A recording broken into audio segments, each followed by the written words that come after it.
Welcome everybody to today's behind the scenes look at teaching and learning for the upcoming fall semester. Before we begin, I would like to open this event by recognizing that McGill University is on land which has long served as a site of meeting and exchange amongst Indigenous peoples, including the Haudenosaunee and Anishinaabe nations.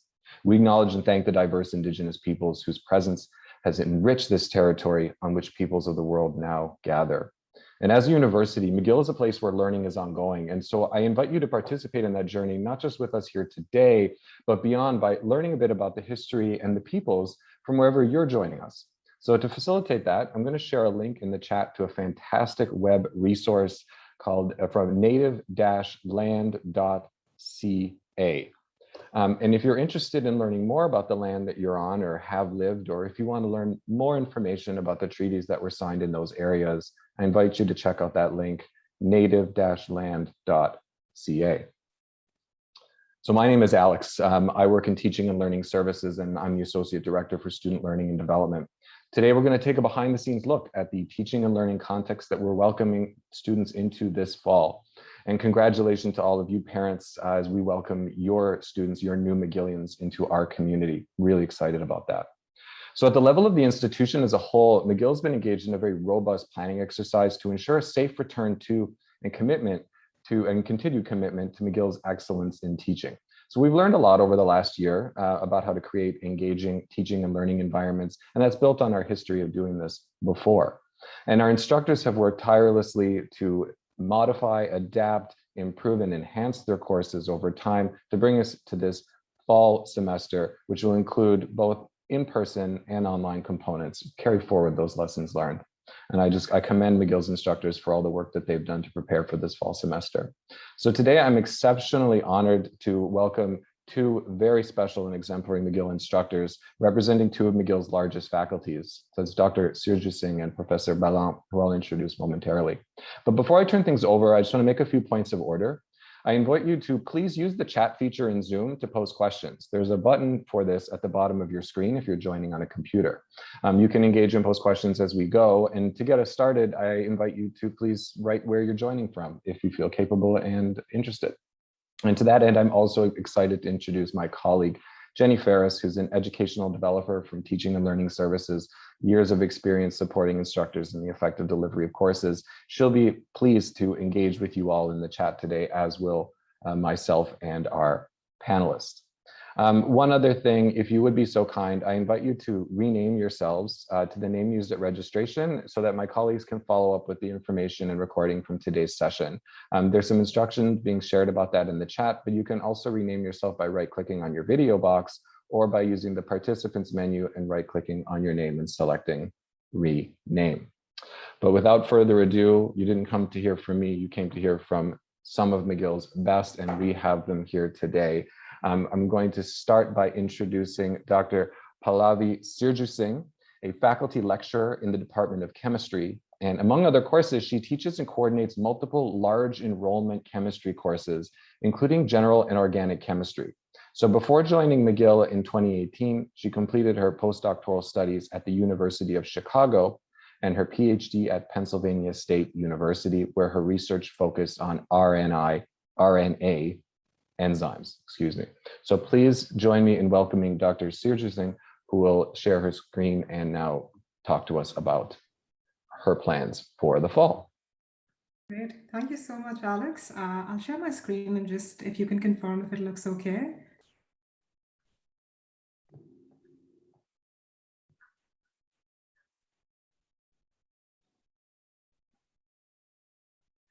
Does that look good? Looks great. It's all yours. Thank you. Okay, thank you so much. Hello, everyone. So my name is Pallavi Sergio Singh, and I'm from the Department of Chemistry. I'm a faculty lecturer in the department. I'm really excited to be here. And this is my first time actually talking to, in this large group to McGill parents. So, I think the students sometimes are nervous, and maybe the parents sometimes are nervous that students are going into university. So the instructor this time is a little nervous as well, because this is my first time talking to all the parents. So yes, I'm going to tell you a little bit about, what we did previously. So the traditional lectures, what we did last year when the course was completely, or both the courses that I taught were completely online, and how we are actually putting all that together for fall 2021. And in my 3 years, so I think Alex mentioned that I've been at McGill for 3 years. Half of the time I taught, so I have a 1.5 year experience teaching in person. And then I actually had 1.5 year, exactly the same amount of experience teaching online. And I'll talk about a little bit for both of those. So the traditional course structure for our courses, so for content delivery, it was an in-person synchronous lecture. For the online course, we did what is known as a flipped classroom. And I'll go into details of this because we're going to continue keeping this in fall 2021. And for course resources, we would have, TAs would lead, so teaching assistants would lead tutorials per week. And we would have drop-in help in student residences where students could come and get help from other undergraduates who had taken the chemistry courses before. When we moved online, instead of the TAs leading these tutorials, it was in fact the students who led these tutorials. And the reason why we did this was to just encourage students to communicate more. As you can imagine, it's very difficult, for first-year students when they come in to, find a cohort or find their friend groups. So we were trying to encourage that. And we still had Fresca drop-in help, but it was all online when we had the courses online. And for assessments, the traditional multiple choice quizzes or exams, because these are very large courses. I'll tell you a little bit more about them. So, you know a little bit more about the U0 and U1 courses that I teach. But for the online course structures, we moved to a lot of flexibility. And I'll talk a little bit about that as well towards the end. Great. So typically, this is what, this is LECOQ 132. So pre-COVID, a typical large enrollment class would be occurring in LECOQ 132, and it has a capacity of about 650 students. And as you can imagine, it's kind of, this was only 2 years ago, but it's strange to see this now in this time. So we have moved from this kind of, large classroom. So for all large courses, above 150 students, the courses are, at least in the chemistry department, all the courses are going to be taught online. So the lecture component is going to be online. You can also see that there is sort of a partitioning in this, right? In a small classroom, all students kind of have a front row seat. But in a classroom like LECOQ 132, there are definitely some, back of the class nosebleed sections too. But what is nice about a Zoom class, just like we are right now, we're all, talking to each other as we are, getting together in this Zoom meeting. Everybody has a front row seat. So what we've done is taken some of the traditional course structures and put them together to have a blended course structure for fall 2021. So the two courses that I teach are U0 and U1 chemistry courses. So some students may directly join the U1 course if they have exemption for some of those U0 courses. But the courses that I'll talk about, one is general chemistry, which has about 1,000 students. They're usually divided into two sections, about 600 and 400. And organic chemistry 1, which is in the summer and winter, it's only about 150 students, but fall, the upcoming semester, has about 700 students. So both these courses are really, really large enrollment courses. The class for these, so I'll talk about content delivery first. So for the lecture is going to be a flipped classroom again, okay? It's all online. I'll still be, meeting with students online during the lecture time, but it won't be in person. And the labs, though, will be in person, and I'll talk about those too. The resources for the course, I'll talk about these in detail, but these will be online and synchronous, such as student-led tutorials almost per week, and we'll also offer them one-on-one help. But for the in-person course resources, there are labs where they get to interact with TAs and other students, and some of the assessments. So these are still being finalized, but likely midterm and final exams would be in person. So what is a flipped classroom? So when I say a flipped classroom format, the way this is organized in these classes is I'll post concept videos, which are 15 to 20 minutes long. There are about 1 to 2 per week, so about 40 to 45 minutes per week. I post them the week in advance of the lecture. Students can watch them at their time, so they don't, at any time they feel like they can spend 45 minutes watching these. And then during the class time, so it's either Monday, Wednesday, Friday, or Tuesday, Thursday, depending on which section they are in, they I will go into the class and I will go over, just do a short review of those videos, and we will actually apply those problems in doing practice.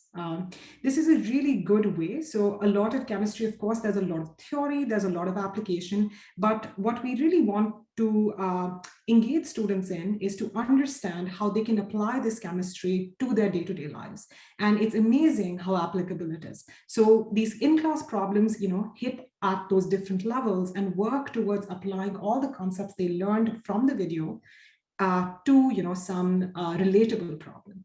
And then we also hold office hours. So Monday and Wednesday we'll do in-class problems, and then students can come to office hours on Friday.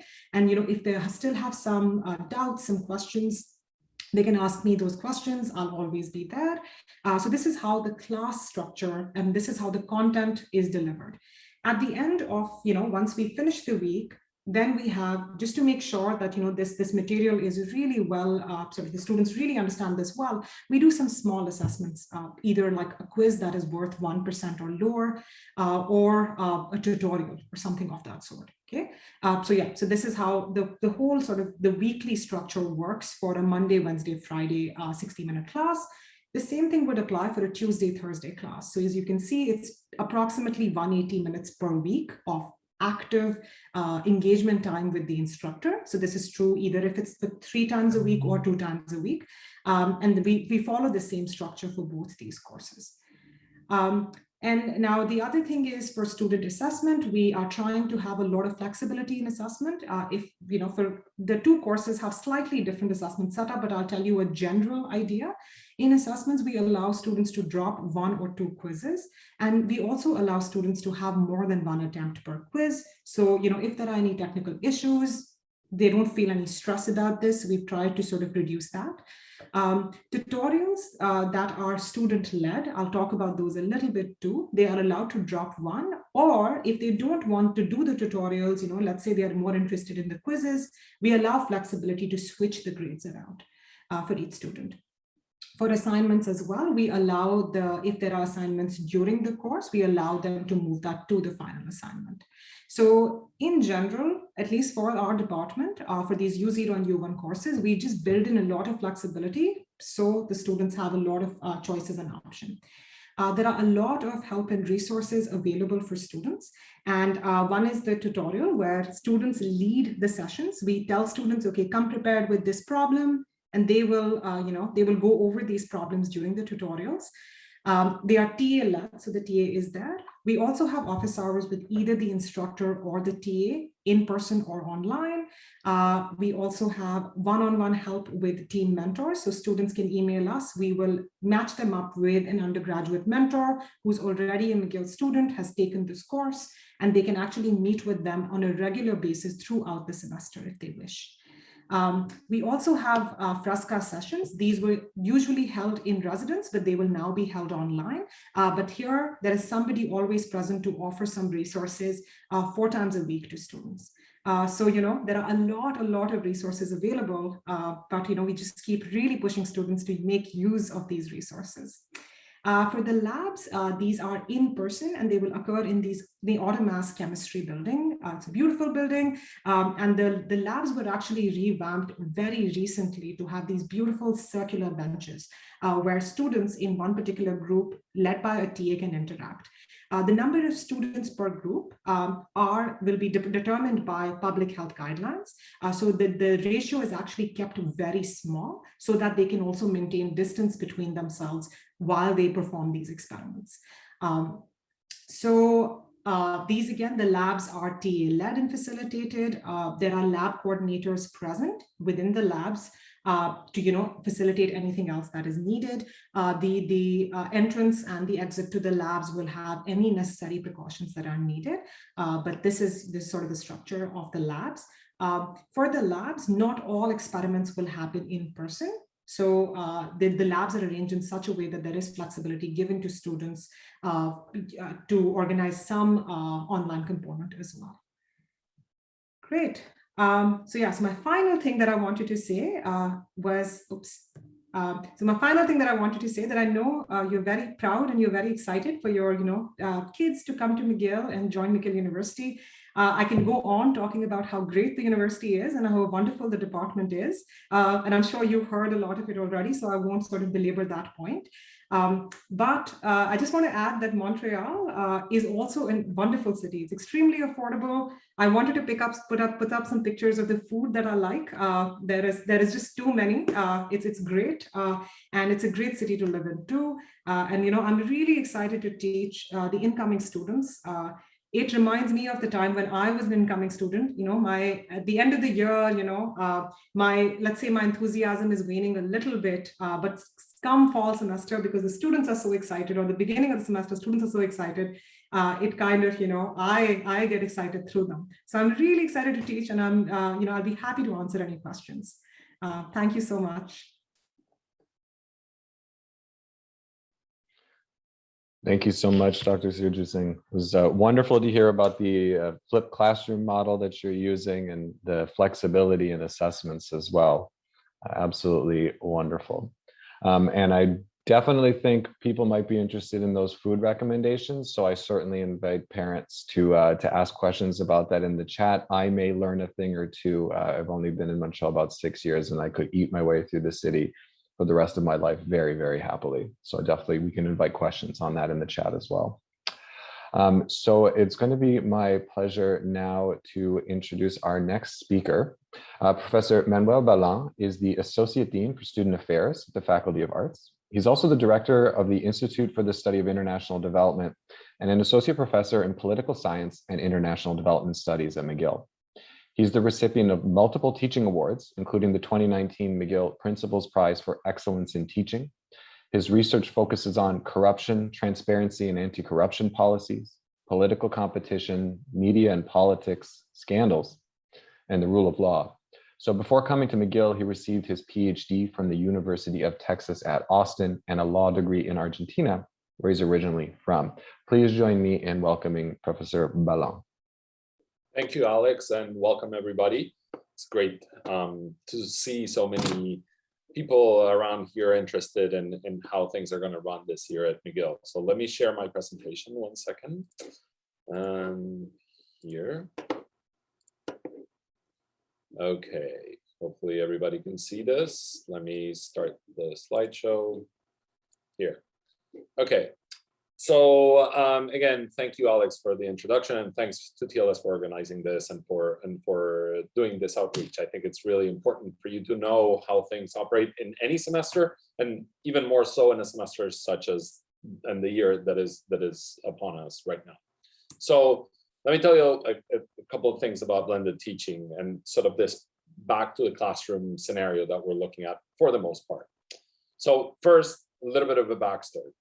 1 year ago, I was invited to the same event, but the focus was entirely on remote teaching, right? All that we presented was how McGill was going to transition into that really hard year that was teaching remotely. Throughout that year, I think we all learned a lot. Students learned how to engage, instructors learned how to teach, what worked, what didn't work. And so we really adjusted a number of different things as we went with that remote teaching. It took lots of planning. We got some things right and some things not as right. And on those, we adjusted on the go as we went. This year, we faced sort of a different challenge, right? Which is this idea of blended teaching. And I'll explain a little bit what I mean here by blended teaching in the realm of Faculty of Arts and how we are approaching this. Now, blended teaching has some really cool aspects to it, right? First and foremost, I think I speak for most of my colleagues, if not all of my colleagues, and for I think a lot of students too, capitalizing on the possibility of coming back to the classroom is fantastic. I think we all missed the in-person components of our classes. I think students missed also that possible interaction that they had with instructors and with their peers about, class materials, but also all the other things that happen at a university. So the possibility of coming back to the classroom is actually something that has us really excited. Now, this idea of blended teaching also allows us to build on all the lessons that we learned with remote teaching last year, right? And that experience allows us to know sort of what has worked best about remote teaching and learning, where were the improvements upon what we were doing before. And it also, that last year lets us know exactly what is it exactly that we missed the most about being back in the classroom.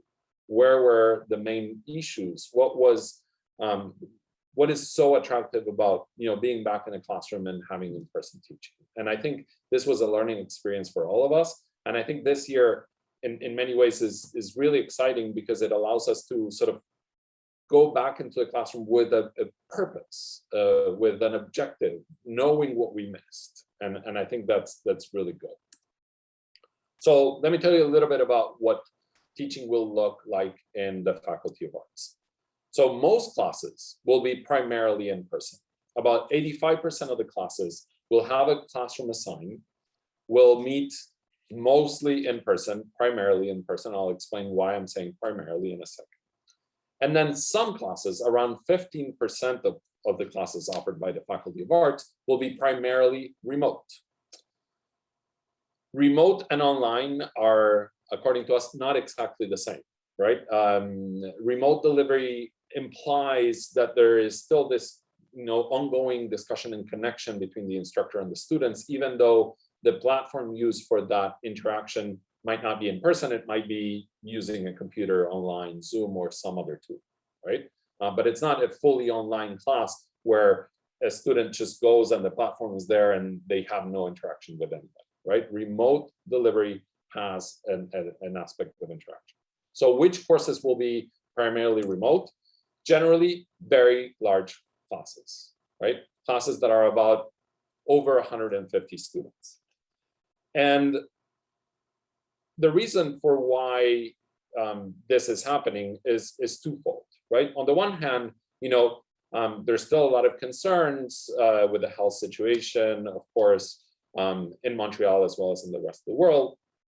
And so there's an attractive thing about not putting hundreds and hundreds and hundreds of students in the same classroom at the same time. So that's a health consideration. But it also works nicely with a pedagogical consideration here, a pedagogical reason. One of the things that we learned last year is that there is little value lost in these very, very large courses in the delivery of the lecture, right? If we deliver the lecture remotely, there's actually a couple of things that are gained there. And I'll talk about what those are in a little bit. But basically, when it comes to classes where there's more of an interaction going, there's a lot of value loss if we keep them remote. Now, when the communication is sort of very unidirectional, when professor just stands and talks to the students and lectures for an hour and a half, then the value loss of not having that in person is not as high, right? And actually, it allows for a lot of flexibility for students to be able to watch the lecture in their own time, to slow down, to speed up, to do a number of different things, right? So this is the big picture of how teaching will look like in Arts. So why am I talking about primarily in person and primarily remote? And this is because, this is where the blended part comes in and the blended components come in. Basically, many in-person classes will have remote components. This means that some of the assignments, some of the, perhaps in some instances, the tutorials or the conferences, some of the perhaps presentations or assessments may take place remotely. Students may actually complete some of these assignments for an in-person class on a remote platform, right? On the other side of the same part here is that many remote classes will have in-person components, right? This is the type of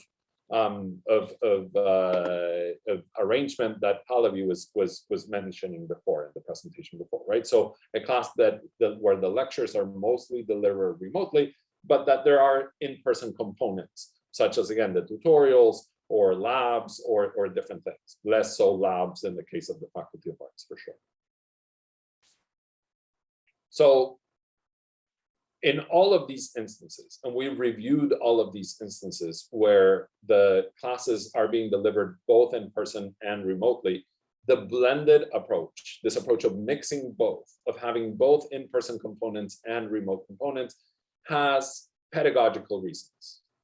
We've approved case by case in the Faculty of Arts all the classes that proposed a pedagogical approach that meant that there was value added by having both components.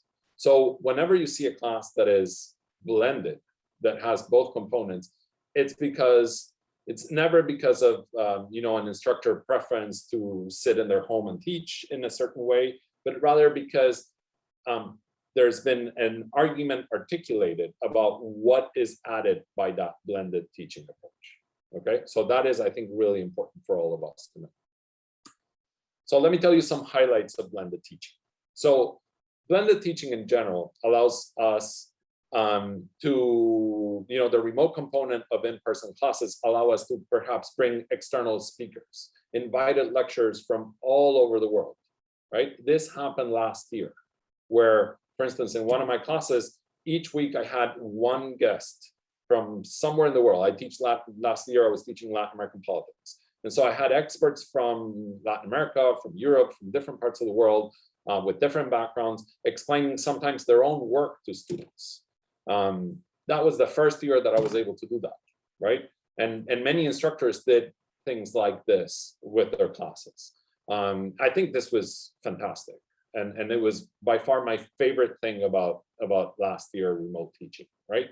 And so to be able to keep that component in, and build on that sort of diversity of voices and approaches that comes into a classroom by bringing in guests from different parts of the world is I think really important, and something that we wanted to build on. No, we didn't just want to let it go after remote teaching was over and we were moving mostly to an in-person delivery of courses. It also allows, those remote components allow for the accessibility of lectures, of course materials, of instructors in office hours, right? So other things that we found was that office hours work really well. Students like being able to meet with their professors in Zoom rather than wait long lines outside our offices, right? And so that was also something that we wanted to keep. The accessibility of the lectures, attending a lecture, but then being able to revisit that lecture because it's recorded, because it's available. It's also something that we wanted to include and to be a part of what we were doing for this year. Last year also allowed us to be really creative in the sense of in all the assessments that ended up emphasizing more analysis than just memorization, right? And so, just to mention one example, last year I highlighted one course that as a final project for a politics class. The final project was the creation of either a podcast, a short film, an original song, a playlist, a story, a collection of poems, a visual artwork, a piece of creative nonfiction or art criticism, or an imagined dialogue with one of the authors or artists whose work they were engaging in the class. This was a class on arts and politics, right? That was, super innovative. It ended up in fantastic results. And it kind of requires this remote component to the class, to an in-person class, in order to be able to achieve those types of assessments. For many students, these remote components also allowed for a better way to participate. Some of the students may be shy, and sort of Zoom allowed them to beat that shyness and be able to participate more actively. And that is, I think, also really important. On the other hand, the in-person components for remote classes allow for better connection and communication among peers. Last year, conferences and tutorials, we call them conferences, at least in the Faculty of Arts, happened 100% remotely, right? And one of the things that was missing there was this peer-to-peer communication. So now having a class that is delivered remotely, but having in-person conferences allow for students to communicate and to sort of build those bonds among one another. Going with this, the discussion and exchange of ideas in person, I think and I think by now we all know, is something that is far more fruitful and constructive when it happens in person. It also facilitates group work. In many cases, it also allows for more rigorous assessments. So I'm also a disciplinary officer for the Faculty of Arts. One thing that we saw last year with remote teaching was quite a bit of concerns about academic integrity, about students, having issues with copying material from online or cheating, et cetera, et cetera. Being able to go back to the classroom for some of these assessments puts sort of academic integrity front and central and allows us to put the correct environment in place so that students don't have any doubts about what's going on, what are the rules, and how the assessments are planned to be completed individually. So that I think is really important. So let me close with a couple of final thoughts on things that pick up on what both Pallavi and Alex had mentioned, planning and flexibility. So the last year and a half was a challenge on many, many different levels, as we all know. And university education was certainly not the exception. There were a lot of challenges to what we did. One of the good things about this is that, at least in my sense, we never thought as hard and as systematically as we did about our teaching as we did in the last year, right? The last year was a time in which we all worked really hard at the teaching part of our jobs, where we really planned our classes, where we really worked in collaboration with different colleagues and with TLS to really provide a robust plan for our classes in ways that I hadn't seen before. And I think that is a net positive. All the planning that happened has been really, really fruitful. And in this way, I think the pandemic has acted as an accelerator on our teaching progress. It imposed a lot of constraints, but as we know, constraints sometimes breed creativity. And this is very much what has happened. All the constraints of the last year and a half have made us work really hard and has resulted in really creative outcomes on how we teach our courses. There's been a lot of work, and I think it shows. And I think one of the main lessons learned has to do, and I want to close with this, is flexibility, right? Flexibility means that we now have better ways and better ideas of how to adjust to different ways of learning, how to adjust to changing circumstances in the world and in Montreal in particular, changing individual circumstances as well, that may be challenging for many students, right? And so now there's been a lot more flexibility put into both the delivery and the assessment aspect of our courses. And I think that, pandemic aside, is simply a net positive out of all that has happened in the last year. With that, I'm done. Thank you for your time. Thank you for listening. Thank you very much, Professor Ballan. So I'm just going to adjust the view here so we can open it up for a Q&A. And I know that there's been several questions appearing in the chat already, and we will work to answer those if they haven't already been answered, and keep the discussion going. As the host and moderator for this event, I have many privileges, like getting to hang out with all of you on Zoom today from my office right down here on the McGill campus. But I also then, you get the floor. So I get to share some key information, of course, that I think is essential. So in addition to all of the work that the instructors are put in and that we've heard a little bit today, there's a number of different key supports and services available to the McGill students. And I want to highlight some in particular, learning resources for students that are created by Teaching and Learning Services, who also works directly with many faculty members on the design, development, and delivery of their courses. So I encourage you to share that information with your students. That this is definitely there to help them in the ways that it can, along with all the members of our community. So again, I continue to invite questions in the chat, and I know we may come back to some questions that have been asked and that have been raised in the presentations. And I'd like to start with one for Dr. Sergio Singh. I noticed that in your presentation, it was fantastic. Thank you very much. You mentioned Fresca and team, and I know that these things are unique to the Faculty of Science, and I wondered if you might just say a little bit more about what those are and how they support students, particularly first-year students, what we know as U0 or U1. Sure. TEAM is actually, it's an acronym for Tomlinson Engagement Award for Mentoring. These awards are given to undergraduate students who have already taken a particular course. So students who took Chem 110 with me last year can apply for these mentoring awards. And they've had this experience. They are still undergraduates at McGill. And we give them these awards and encourage them to mentor incoming students. So in this case, for this year, for instance, we have about 30 undergraduate mentors who will be returning and helping us out, to make the class more interactive, offer help to students when they need it. And that's the team part of it. And students can organize one-on-one meetings with their team mentors. Now, depending upon what the students prefer, these one-on-one meetings can be held over Zoom or can be in person. It's totally up to the student and the team mentor and how their availabilities match up. So there is a lot of on in-person help that is available through that. Traditionally, Fresca was always held at the residence. So it stands for First Year Residence Cafeteria.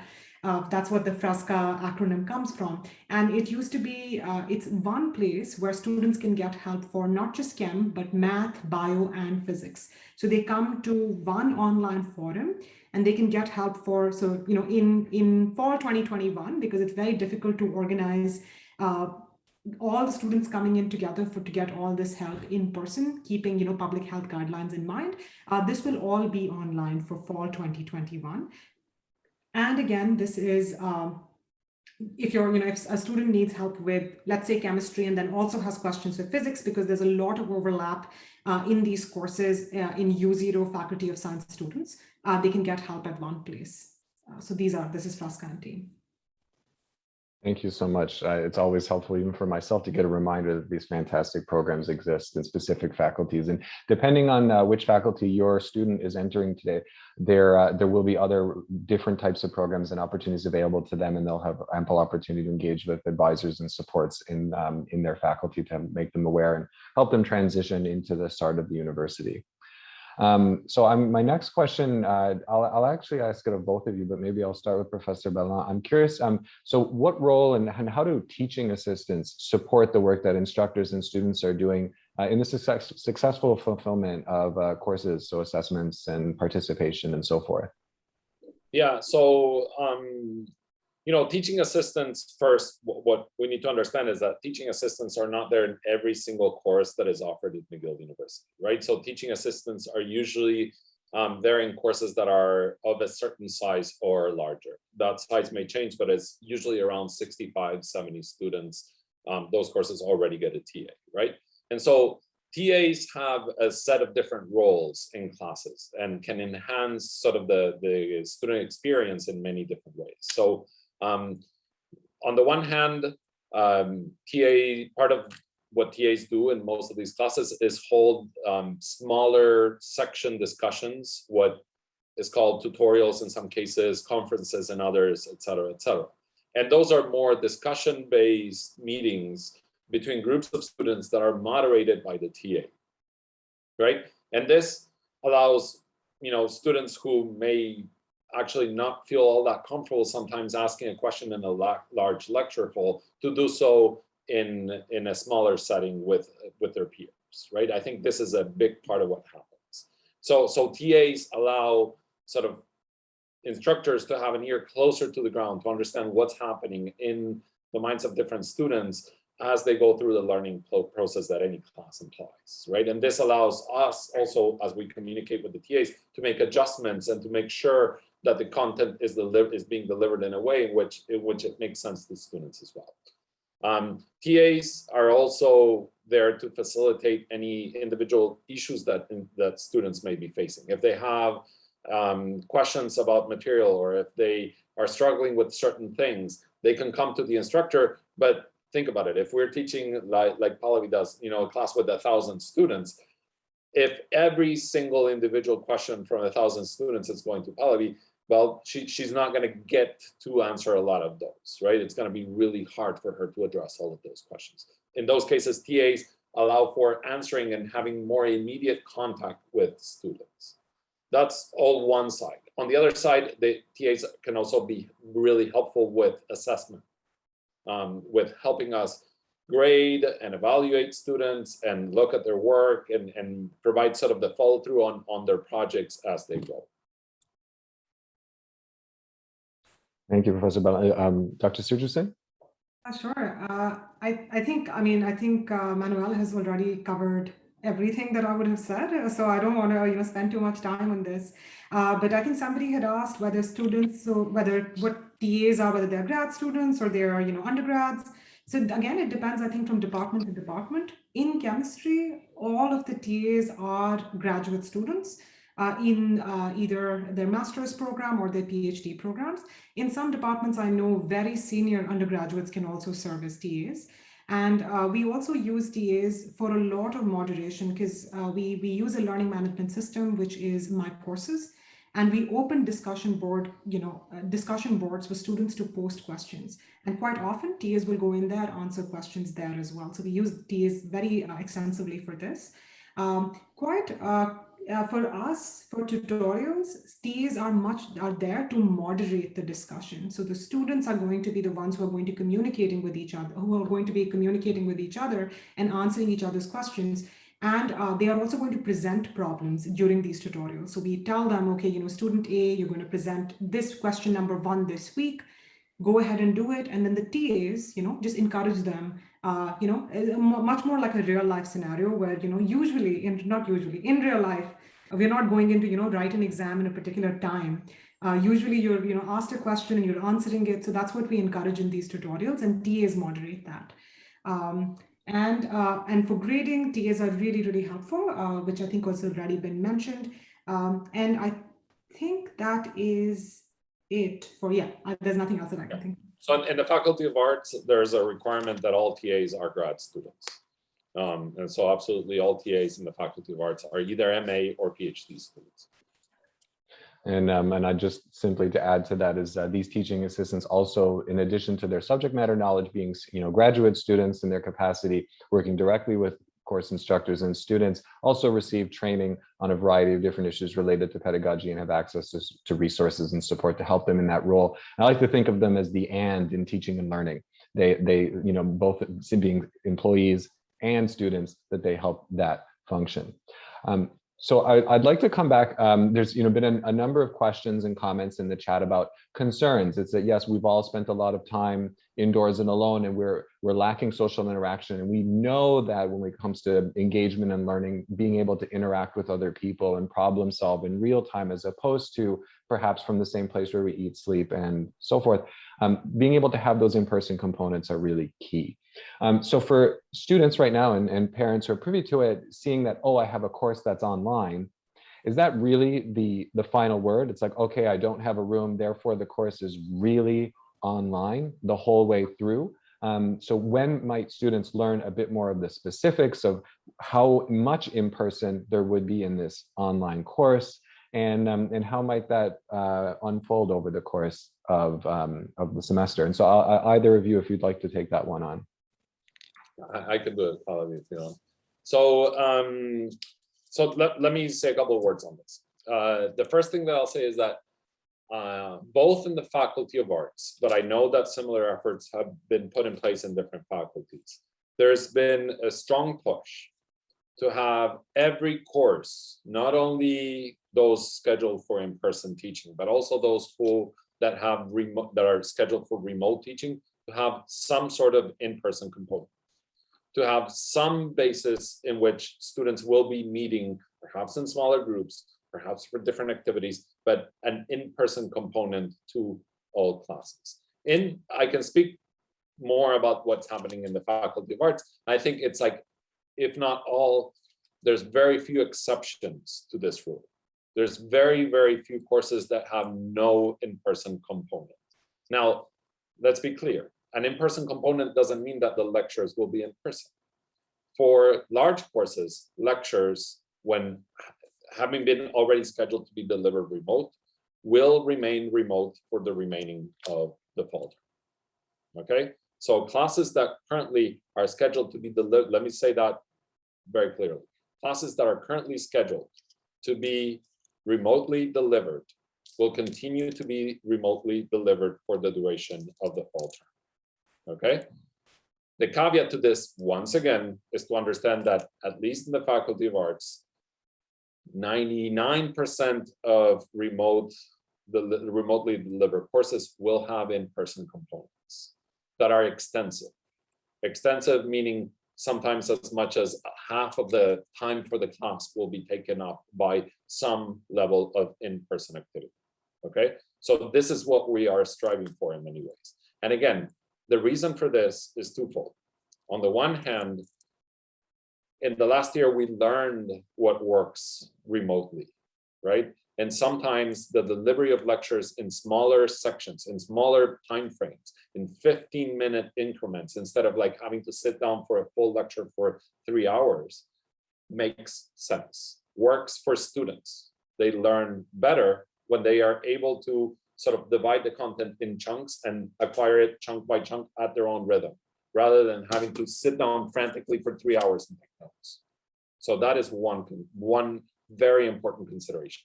The other very important consideration is health. We don't want to put 600 students in the same classroom. Let's be honest here. I don't think that's a good idea. It's not my call, just so you know. But I don't think that's a brilliant idea right now. Maybe we'll go back to that eventually. But at this point in time, we're most likely not there, right? And so to ensure that most courses can remain in person, we are also having health considerations to make sure that those situations don't take place. That's basically it. Thank you very much. So I'd like to then pose a question to Dr. Sergio Singh about this flipped classroom model. And I want to preface it by an anecdote. So here in our offices in Teaching and Learning Services, we have a little poster that says, if you walk into the classroom and everything that you are planning to do, you could do whether or not there was a room full of people, you might want to reevaluate your approach. So I feel like there's something to that when we're thinking about this flipped model and bringing students together to do things instead of just sit there and listen to someone talk. So I wonder if you could maybe talk about some of the engagement benefits of that approach to teaching that you and many other instructors at McGill practice. Right. Thanks, Alex. That's a great question. And I also saw, some parents post some questions in the chat about the concerns they have or whether this format will continue, in the future and things, things concerning that. So I'll speak to that a little bit now. So just to give you an idea, I think in these large courses, as you saw the pictures of Leacock 132, the attendance of the large courses when it was in person is not, it's not 80 or 100%. And this is just the truth. I'm okay to sort of, embrace that. The attendance actually used to go down considerably as we went on along the semester. And these classrooms are not, so when you have a very, very large class in these classrooms, you can make them quite interactive, but delivering the lecture, so just going through the content in these classrooms is really not the most engaging way to have all your students, involved, understand, apply their knowledge, and all of the things that we really want them to do. So that's why the flipped classroom is really wonderful for that, because things such as lecturing or things such as, just the theoretical concepts, you can post them as videos and students have the flexibility to watch them at their own pace whenever they want. They can pause, they can, stop, they can go review something, come back, look at something more closely. And, they can also write down their questions as they go along. And it's great. And then you come back into the classroom. So in our case, this semester, obviously for fall 2021, we won't be coming back into the classroom. I'll be doing this online. But when we come back online, they now are just applying what they have learned. And at some point, we have sort of a graded level of questions. We'll start with some easy questions. If there are, things that we need to clarify, we clarify these by applying what they learned. And then we move on to more and more difficult questions. And then they are really, really sort of, combining concepts from different places. Doing just a traditional lecture format never allowed me to do that. And I was very scared to go to a flipped classroom format until, COVID forced me to do it, actually. And in a way, I'm very happy I was forced to do this because I think it's a way better format than a traditional lecture in Leacock 132. And, this is on the record, so I am saying it. And in the future, when we can go in person, when the scheduled lectures can be in class, I will still stick to the flipped classroom. But the difference would be the online activity where we practice problem solve. That will be an interactive activity in a lecture hall that can accommodate all students, right? So we are still keeping the flipped part of it, but we are still also adding an in-person part of it if things would allow. For 2021, I'm unable to do it, right? I can't have a 1,000% or a 600% lecture. So it will be all in the flipped, all will be remotely delivered. But I think there's a real benefit, especially for these large courses. Thank you so much. I was tempted to ask you something that you were excited about for the fall, but I feel like maybe you've gone ahead and stolen that question away from me. Let's see, we have another question here in the chat about spaces. And so I'll just go ahead and Jenny has commented back that yes, McGill has arranged for different kinds of study hubs. We're also calling them flex spaces, recognizing the fact that students will both be doing in-person classes, so having a specific room and a specific place to be at a certain time, but then also maybe needing to participate in a meeting or a virtual class or something at a given time. So there are a number of different spaces that have been repurposed in order to accommodate that for students. And that's been a huge priority as part of the planning process. There's also another question here, and I'll just go ahead and field that about lecture recordings. So lecture recording is overwhelmingly encouraged.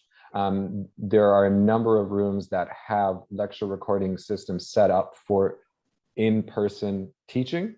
It's quite simple to do this over Zoom because it's a click of a button, but it's not done in every single case. But when it is done with intentionality. And again, it provides a more inclusive learning experience for all. I'll share a link to some guidelines for instructors and students in the chat momentarily, which you can also access at mcgill.ca/TLS. This provides a little bit more information on the implementation of lecture recordings and some other things. So Professor Ballan, there was a question in the chat above. We heard from Dr. Sergio Singh a little bit about team mentors and Fresca. And so within the Faculty of Arts, I know that there are a number of different things, including the Arts Oasis office, to be able to support students outside of the context of the classroom or in complement to the courses. I wondered if you might be able to speak to any of those types of opportunities. Yes, sure. So let me explain two different things. I saw the question as well. So on the one hand, these conferences or tutorials that are part of classes are usually mandatory, and all students have to take those conferences and tutorials as part of those large classes. Sometimes they don't start, usually they don't start the first week of class, they start the second, third week of class, right? And sometimes that registration for those happens as the term begins, all right? This varies from class to class, right? That on tutorials. But then on all the advising part, so the Faculty of Arts, the same as Faculty of Science and all other faculties at McGill, have sort of a different setups of advising that takes place. So let me speak to three components of that advising in the Faculty of Arts. One has to do with faculty advisors. This is done at Oasis. Oasis, the equivalent in science is called SOSA. And these are people that are there to help students both in terms of degree planning, as well as to deal with any specific circumstances, personal circumstances that are complex in some way or another. If they're struggling with their classes, if they are switching their mind about what exactly they want to do, et cetera, this is the place to go for all sort of career planning, advising kind of questions. Aside from that, there's also departmental advisors. Departmental advisors are people embedded in each one of the programs that are offered in each one of the faculties. So each program has an advisor who knows that program in and out much better than I do, for sure, right? And that they can help the student navigate that specific program in the sense of specific course selection, or in the sense of understanding exactly what the equivalences are between one course and the other, and whether it's a good idea to take certain combination of courses. Or if they're struggling with one course, they can suggest, okay, which courses should they take perhaps before that course in order to build up, in order to be able to take that course. This happens at departmental level, so departmental advisors. The third thing, which also happens in arts at OASIS, but it also happens through the student associations, but they can talk about those things in a different forum. I'll talk about the OASIS part, is peer advising. So at OASIS, we've established a team of current, more advanced students who are going through the careers, but who have like the willingness to help out their fellow students, who understand also a little bit about the programs, and they are there to help students and direct them in the right direction of where their questions should be filled, or sometimes it's like things that they can help them with, so they answer those questions. This at arts happens both online, so there's remote platforms that are being used to field all of these questions, as well as in-person advising.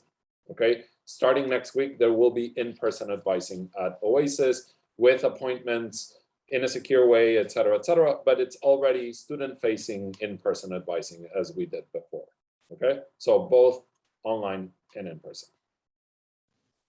Thank you. And Student Services, which provides a wealth of information and supports for all of McGill's students, are also providing some in-person experiences. And you can find more information at by visiting the website, so mcgill.ca Student Services.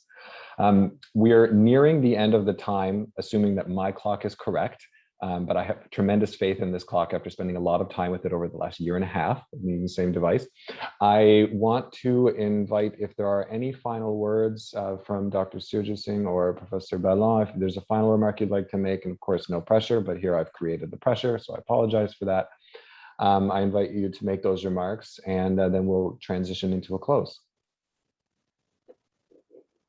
Pallavi, all yours. Okay. Take it away. I don't want to steal your thunder. Oh yeah, thanks, thanks, Manuel. I think there are, we understand there are concerns from parents about, why are certain courses in this particular way. There is definitely a lot of advantage to having students interact in person. But I also want to point out, at McGill, the requirement is that students are expected to be on campus. A lot of student interaction actually does not necessarily happen during the lectures. So I think, we have to think about it in context of where students meet each other, how they interact with each other. And there are a lot of opportunities outside the classrooms that students are given. So, I hope students make use of these opportunities. We would really encourage them to do that. And also the fact that, there is a lot of help, and there are a lot of resources available. So we're here to, help students out. And I am very excited to teach in fall, and I hope, students bring this enthusiasm and they are excited to join McGill and learn with us. So yeah, those are my final words. Thank you. So from my end, what I would say is that, listen, there's concerns, and I get it. We've been answering questions as best as we can from many different types of concerns here. I think that the positive thing on this is that we are,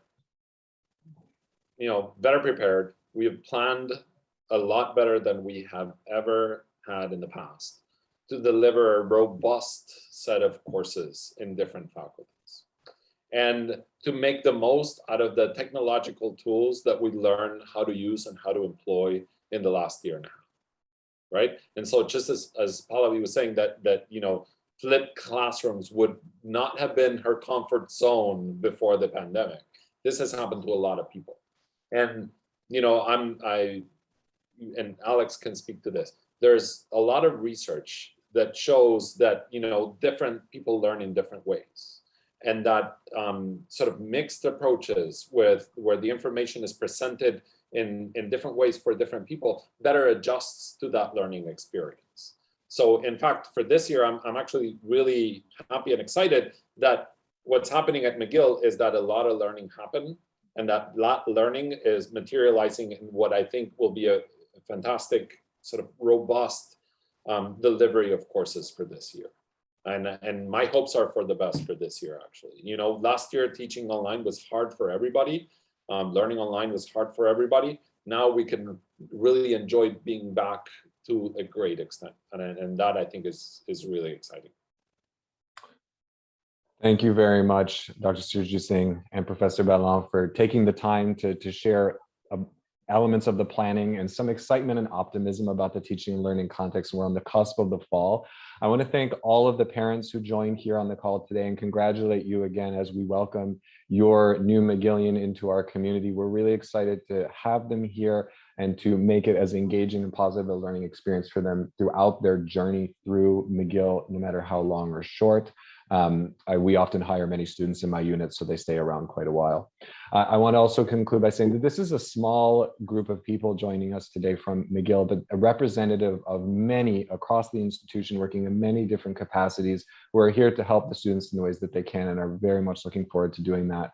I want to thank again the panelists, the organizers, the parents. You will receive some information following today's event, including access to the recording. And because I know we've talked a lot about being online, we're online now. We're still talking about the land that we're on, that McGill is on. I want to just share one more link, which you can access on the McGill website to learn more about the land that Montreal is on.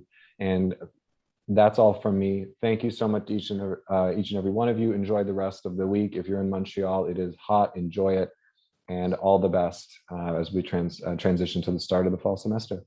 Thank you.